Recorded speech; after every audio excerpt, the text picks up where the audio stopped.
And one of the first things that I saw is that YouTube Shorts has become its own thing. So viewers expect to see a certain thing in YouTube Shorts. Just like with TikToks and Instagram Reels, you need to stick to a certain type of content, which I will talk about in a minute. I've seen YouTube Shorts being promoted everywhere on YouTube nowadays. On the YouTube home algorithm in YouTube search, for example, YouTube Shorts are much more intentional. Instead of just a random video being served, it now takes into account the watch history of the viewer. And because the viewer history is included when viewers watch videos in a certain niche, they're much more likely to get also shorts in that niche. And I've also noticed that when you watch a short of a certain creator that you stumble upon on the shelf, for example, then you are also very likely to get a long form video of that channel. Knowing this, you can use YouTube Shorts to grow your long form content channel, but make sure that there is a connection between the content. Make sure that the short extends your long form content or your long form content extends your shorts. For example, Zach King does optical illusions. There is one illusion in a short, but his long form content is a compilation of multiple optical illusions and also behind the scenes of these optical illusions. Both types of content complement each other. And we've now seen that YouTube Shorts, well, isn't really a viable option to monetize. You literally need millions of views to get some ad revenue off of shorts. So shorts are only valuable when you gain viewers for your long form content. But still, it is much easier to get views on YouTube Shorts than on long form content.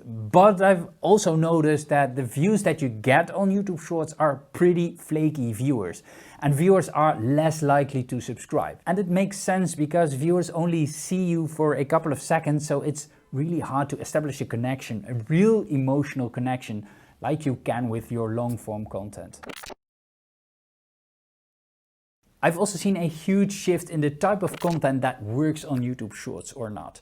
YouTube Shorts are generally really quick bites, snackable content, entertainment content, visual entertainment content, getting spooked, a guy slipping on a banana peel, a prank, that kind of stuff. So that makes it really hard for tutorials. So if you make tutorials, at least make it fun and entertaining. But realize that viewers are not into an entertaining mode when they are swiping on their phone.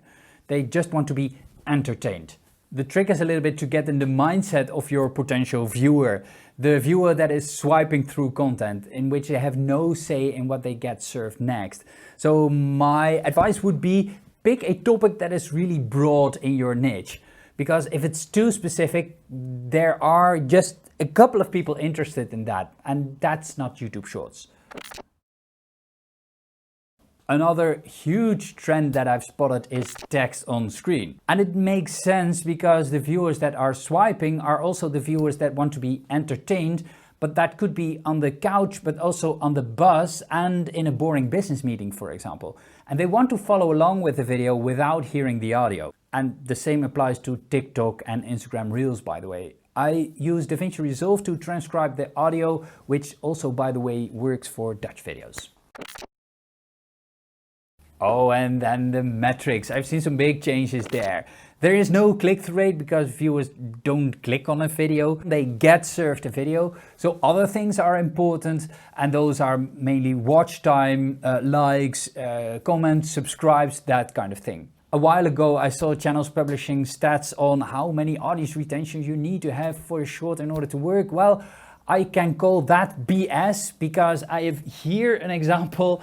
98% average view duration gets you only 300 views, while 88% will get you 3000 views on videos that have roughly the same length. And another change that I've seen is that those first few seconds have become much more important than before, because you can literally see in your audience retention graph where viewers grasp what the short is about and then either click away or decide to watch the short further. So hook viewers in with your most genius hook, because that's really important.